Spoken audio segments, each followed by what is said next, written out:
Test 2. You will hear a number of different recordings, and you will have to answer questions on what you hear. There will be time for you to read the instructions and questions, and you will have a chance to check your work. All the recordings will be played once only. The test is in 4 sections. At the end of the test, you will be given 10 minutes to transfer your answers to an answer sheet. Now turn to Section 1.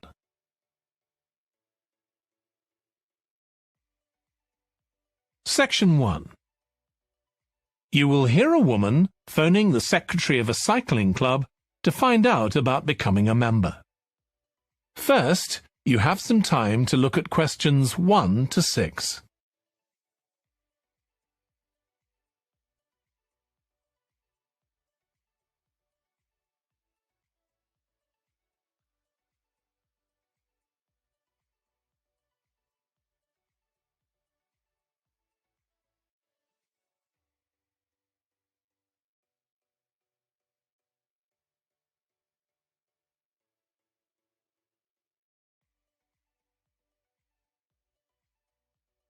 You will see that there is an example that has been done for you. On this occasion only, the conversation relating to this will be played first. Hello, South City Cycling Club. Oh, hi. I want to find out about joining the club. Right, I can help you there. I'm the club secretary and my name's Jim Hunter. Oh, hi, Jim. The club secretary's name is Jim Hunter, so Hunter has been written in the space. Now we shall begin. You should answer the questions as you listen, because you will not hear the recording a second time. Listen carefully and answer questions 1 to 6. Hello, South City Cycling Club. Oh, hi. I want to find out about joining the club. Right, I can help you there. I'm the club secretary and my name's Jim Hunter. Oh, hi, Jim. So, are you interested in membership for yourself? That's right. Okay, well, there are basically 2 types of adult membership. If you're pretty serious about cycling, there's the full membership. That costs $260, and that covers you not just for ordinary cycling, but also for races, both here in the city and also in other parts of Australia. Right. Well, I'm not really up to that standard. I was more interested in just joining a group to do some cycling in my free time. Sure, that's why most people join. So in that case, you'd be better with the recreational membership. That's $108 if you're over 19 and $95 if you're under. I'm 25. Okay. It's paid quarterly and you can upgrade it later to the full membership if you want to, of course. Now, both types of membership include the club fee of $20. They also provide insurance in case you have an accident, though we hope you won't need that, of course. No. Okay, well, I'll go with the recreational membership, I think, and that allows me to join in the club activities and so on? That's right. And once you're a member of the club, you're also permitted to wear our kit when you're out cycling.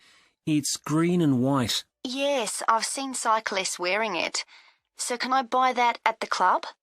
No, it's made to order by a company in Brisbane. You can find them online. They're called Jerry's. That's Jerriz. You can use your membership number to put in an order on their website. Okay. Now, can you tell me a bit about the rides I can do? Sure. So we have training rides pretty well every morning, and they're a really good way of improving your cycling skills as well as your general level of fitness. But they're different levels.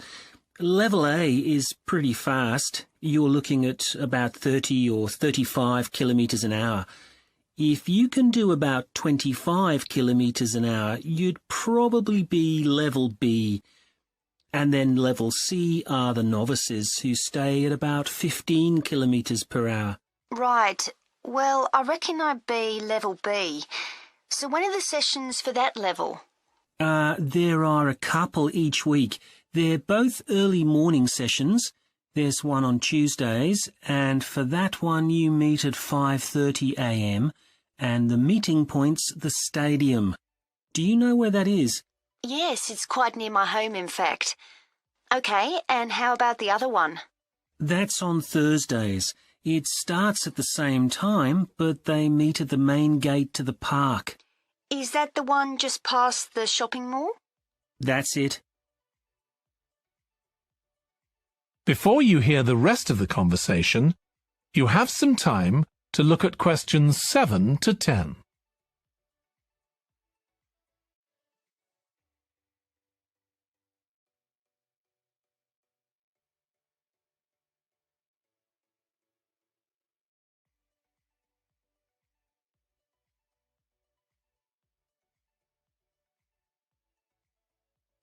Now listen and answer questions 7 to 10. So how long are the rides? They're about an hour and a half, so if you have a job, it's easy to fit in before you go to work.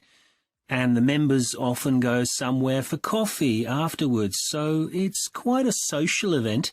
Okay, that sounds good. I've only just moved to the city, so I don't actually know many people yet. Well, it's a great way to meet people. And does each ride have a leader?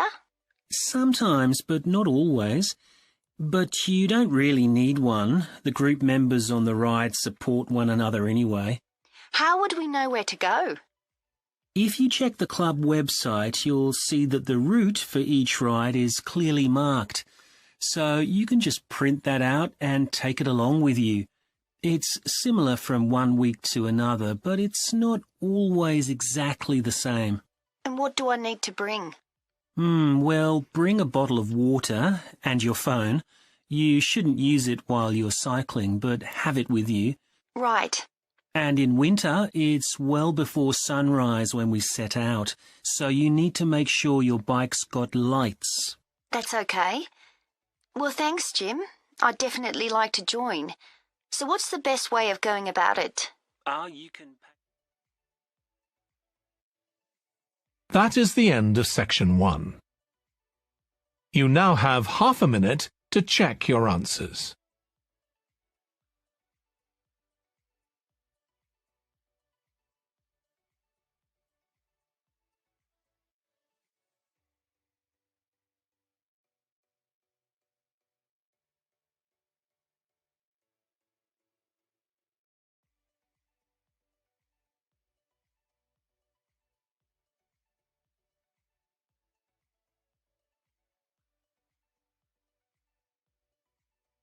Now turn to section 2.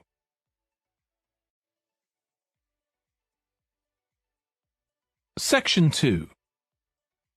You will hear a manager in a company talking to employees about volunteering for charity work. First, you have some time to look at questions 11 to 16.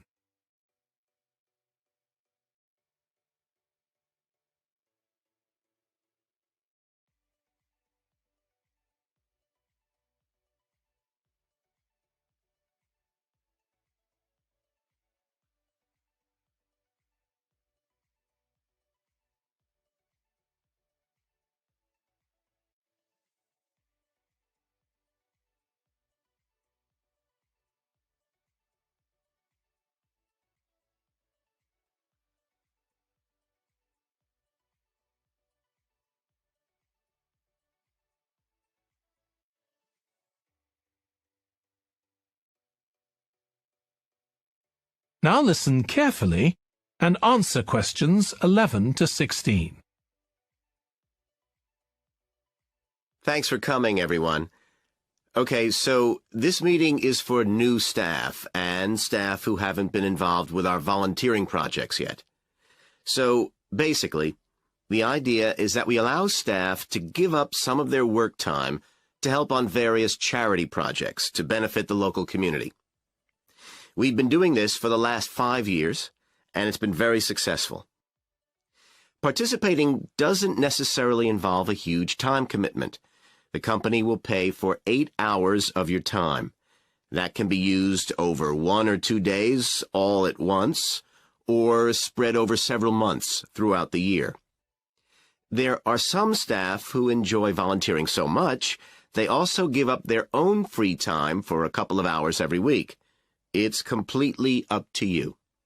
Obviously, many people will have family commitments and aren't as available as other members of staff. Feedback from staff has been overwhelmingly positive. Because they felt they were doing something really useful, nearly everyone agreed that volunteering made them feel more motivated at work. They also liked building relationships with the people in the local community and felt valued by them. 1 or 2 people also said it was a good thing to have on their CVs. One particularly successful project last year was the Get Working project. This was aimed at helping unemployed people in the area get back to work. Our staff were able to help them improve their telephone skills, such as writing down messages and speaking with confidence to potential customers, which they had found quite difficult. This is something many employers look for in job applicants, and something we all do without even thinking about every day at work. We've got an exciting new project starting this year. Up until now, we've mainly focused on projects to do with education and training. And we'll continue with our reading project in schools and our work with local charities. But we've also agreed to help out on a conservation project in Redfern Park. So if any of you fancy being outside and getting your hands dirty, this is the project for you. I also wanted to mention the annual Digital Inclusion Day, which is coming up next month. The aim of this is to help older people keep up with technology. And this year, instead of hosting the event in our own training facility, we're using the ICT suite at Hill College, as it can hold far more people. We've invited over 60 people from the Silver Age Community Center to take part, so we'll need a lot of volunteers to help with this event. If you're interested in taking part, please go to the volunteering section of our website and complete the relevant form. We won't be providing any training for this, but you'll be paired with an experienced volunteer if you've never done it before. By the way, don't forget to tell your manager about any volunteering activities you decide to do. Before you hear the rest of the talk, you have some time to look at questions 17 to 20.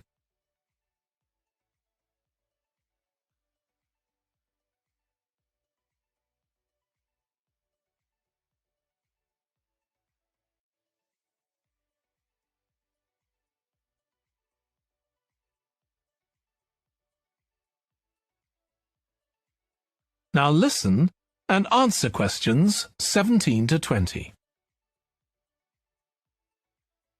The participants on the Digital Inclusion Day really benefited. The majority were in their 70s, though some were younger, and a few were even in their 90s. Quite a few owned both a computer and a mobile phone, but these tended to be outdated models. They generally knew how to do simple things like send texts, but weren't aware of recent developments in mobile phone technology. A few were keen to learn, but most were quite dismissive at first. They couldn't see the point of updating their skills. But that soon changed. The feedback was very positive. The really encouraging thing was that participants all said they felt much more confident about using social media to keep in touch with their grandchildren, who prefer this form of communication to phoning or sending emails. A lot of them also said playing online games would help them make new friends and keep their brains active. They weren't that impressed with being able to order their groceries online, as they liked going out to the shops, but some said it would come in handy if they were ill or the weather was really bad. One thing they asked about was using tablets for things like reading newspapers. Some people had been given tablets as presents, but had never used them. So that's something we'll make sure we include this time. That is the end of Section 2. You now have half a minute to check your answers.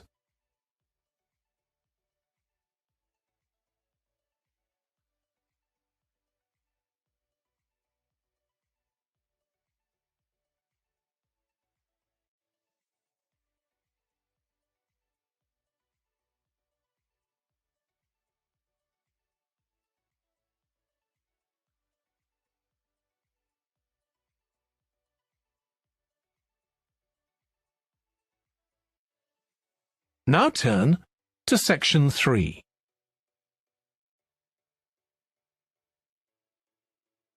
Section 3.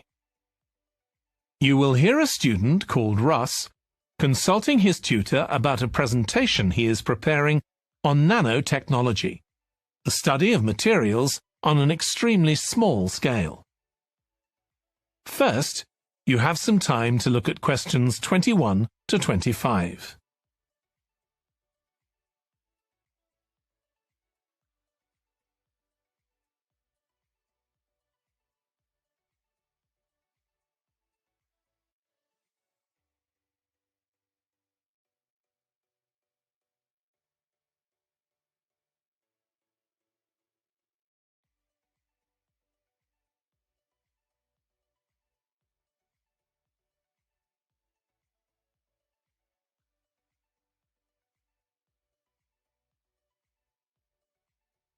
Now listen carefully and answer questions 21 to 25. Come in, Russ. Thank you. Now, you wanted to consult me about your class presentation on nanotechnology. You were due to give it next week, aren't you? That's right, and I'm really struggling. I chose the topic because I didn't know much about it and wanted to learn more, but now I've read so much about it, in a way there's too much to say. I could talk for much longer than the 20 minutes I've been allocated. Should I assume the other students don't know much and give them a kind of general introduction, or should I try and make them share my fascination with a particular aspect? You could do either, but you'll need to have it clear in your own mind. Then I think I'll give an overview. OK. Now, one way of approaching this is to work through developments in chronological order. Uh-huh. On the other hand, you could talk about the numerous ways that nanotechnology is being applied. You mean things like thin films on camera displays to make them water repellent and additives to make motorcycle helmets stronger and lighter? Exactly. Or another way would be to focus on its impact in one particular area, say medicine or space exploration. That would make it easier to focus. Perhaps I should do that. I think that would be a good idea. Right. How important is it to include slides in the presentation? They aren't essential by any means, and there's a danger of tailoring what you say to fit whatever slides you can find. While it can be good to include slides, you could end up spending too long looking for suitable ones. You might find it better to leave them out. I see. Another thing I was wondering about was how to start. I know presentations often begin with, first I'm going to talk about this, and then I'll talk about that. But I thought about asking the audience what they know about nanotechnology. That would be fine if you had an hour or two for the presentation, but you might find that you can't do anything with the answers you get, and it simply eats into the short time that's available. So maybe I should mention a particular way that nanotechnology is used to focus people's attention. That sounds sensible. What do you think I should do next? I really have to plan the presentation today and tomorrow. Well, initially, I think you should ignore all the notes you've made, take a small piece of paper and write a single short sentence that ties together the whole presentation. It can be something as simple as, nanotechnology is already improving our lives. Then start planning the content around that. You can always modify that sentence later if you need to. OK.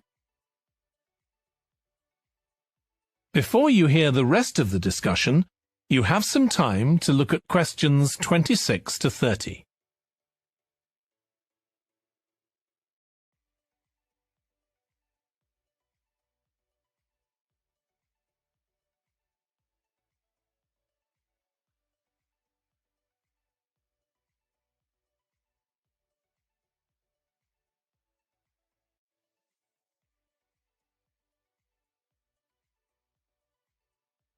Now listen and answer questions 26 to 30. OK, now let's think about actually giving the presentation. You've only given one before, if I remember correctly, about an experiment you'd been involved in. That's right. It was pretty rubbish. Let's say it was better in some respects than in others.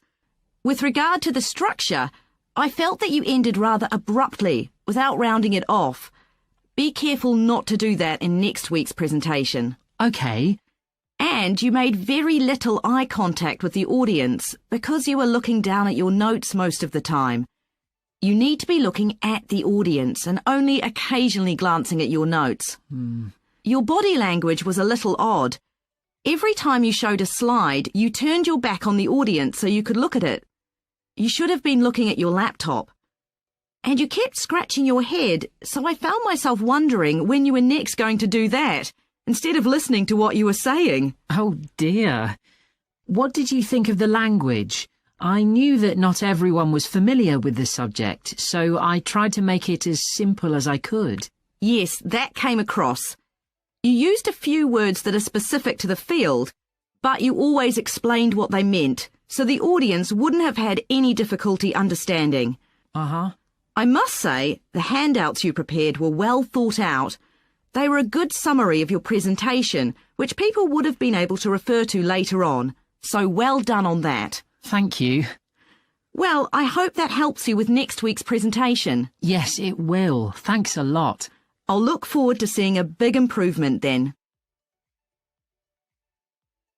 That is the end of section 3.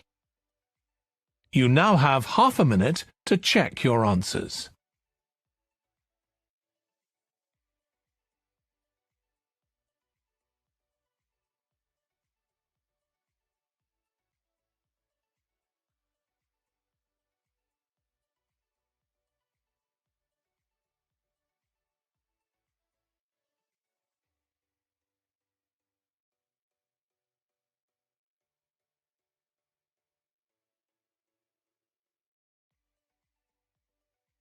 Now turn to section 4.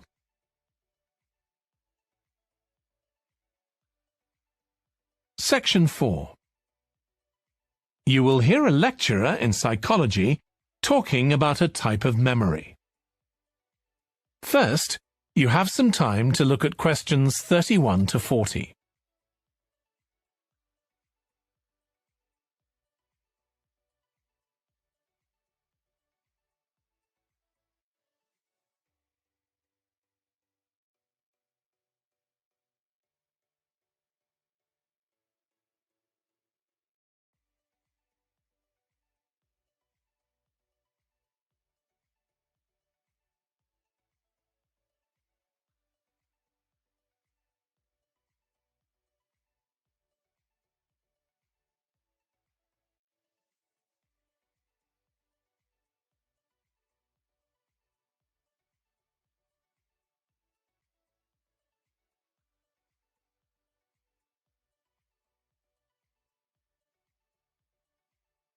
Now listen carefully and answer questions 31 to 40. Today, we'll be continuing the series of lectures on memory by focusing on what is called episodic memory and what can happen if this is not working properly. Episodic memory refers to the memory of an event or episode. Episodic memories allow us to mentally travel back in time to an event from the past. Episodic memories include various details about these events. For example, when an event happened and other information such as the location. To help understand this concept, try to remember the last time you ate dinner at a restaurant. The ability to remember where you ate, who you were with, and the items you ordered are all features of an episodic memory. Episodic memory is distinct from another type of memory called semantic memory. This is the type of factual memory that we have in common with everyone else. That is your general knowledge of the world. To build upon a previous example, remembering where you parked your car is an example of episodic memory. But your understanding of what a car is and how an engine works are examples of semantic memory. Unlike episodic memory, semantic memory isn't dependent on recalling personal experiences. Episodic memory can be thought of as a process with several different steps of memory processing, encoding, consolidation, and retrieval. The initial step is called encoding. This involves the process of receiving and registering information which is necessary for creating memories of information or events that you experience. The degree to which you can successfully encode information depends on the level of attention you give to an event while it's actually happening. Being distracted can make effective encoding very difficult. Encoding of episodic memories is also influenced by how you process the event. For example, if you were introduced to someone called Charlie, you might make the connection that your uncle has the same name. Future recollection of Charlie's name is much easier if you have a strategy to help you encode it. Memory consolidation, the next step in forming an episodic memory, is the process by which memories of encoded information are strengthened, stabilized, and stored to facilitate later retrieval. Consolidation is most effective when the information being stored can be linked to an existing network of information. Consolidation makes it possible for you to store memories for later retrieval indefinitely. Forming strong memories depends on the frequency with which you try to retrieve them. Memories can fade or become harder to retrieve if they aren't used very often. The last step in forming episodic memories is called retrieval, which is the conscious recollection of encoded information. Retrieving information from episodic memory depends upon semantic, olfactory, auditory, and visual factors. These help episodic memory retrieval by acting as a prompt. For example, when recalling where you parked your car, you may use the colour of a sign close to where you parked. You actually have to mentally travel back to the moment you parked.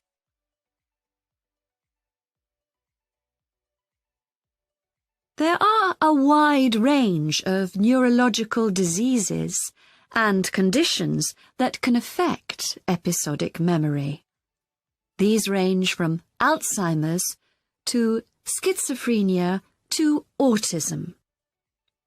An impairment of episodic memory can have a profound effect on individuals' lives.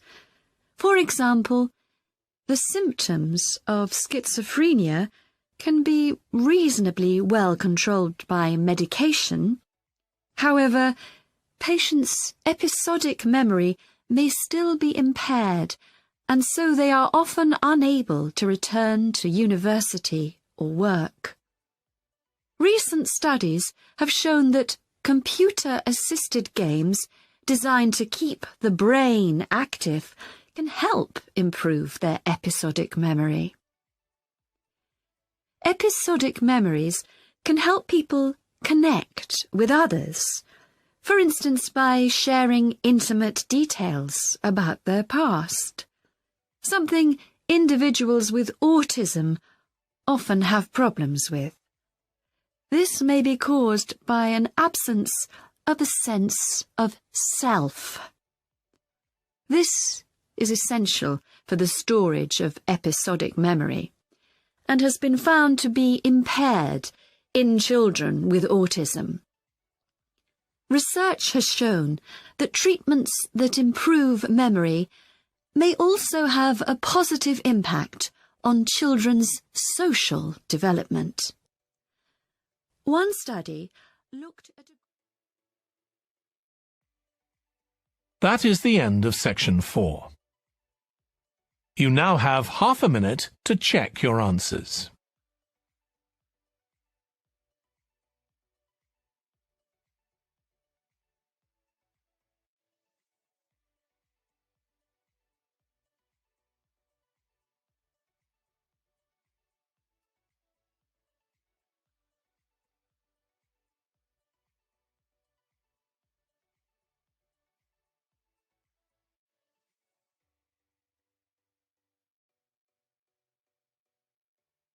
That is the end of the listening test.